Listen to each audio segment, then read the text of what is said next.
ಗಂಜಿಗುಂಟೆ ಗ್ರಾಮದಲ್ಲಿ ಅದ್ದೂರಿಯಾಗಿ ನಡೆದ ಮೊಹರಂ ಹಬ್ಬ ಆಚರಣೆ. ಹಿಂದೂ ಮುಸ್ಲಿಂರ ಪ್ರಸಿದ್ಧ ಹಬ್ಬವಾದ ಮೊಹರಂ ಹಬ್ಬವನ್ನ ಗಂಜಿಗುಂಟೆ ಗ್ರಾಮದಲ್ಲಿ ಅದ್ದೂರಿಯಾಗಿ ನಡೆಸಲಾಯಿತು.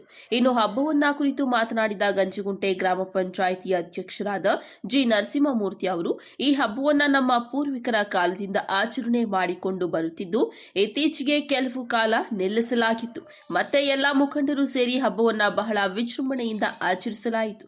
ಈ ಹಬ್ಬವು ಜಾತ್ಯತೀತವಾಗಿ, ಪಕ್ಷಾತೀತವಾಗಿ ಎಲ್ಲಾ ಧರ್ಮದ ಮುಖಂಡರು ಸೇರಿಕೊಂಡು ಈ ಹಬ್ಬವನ್ನ ಆಚರಣೆ ಮಾಡಿದ್ದೇವೆ. ಬಹಳ ಮುಖ್ಯವಾಗಿ ಈ ಗ್ರಾಮದ ಮುಖಂಡರ ಎಲ್ಲಾ ಧರ್ಮಗಳು ಒಂದೇ ಎಂಬ ಸಂದೇಶವನ್ನ ಈ ಹಬ್ಬವು ಆಚರಿಸುವ ಮೂಲಕ ತಿಳಿಸಲಾಗಿದೆ.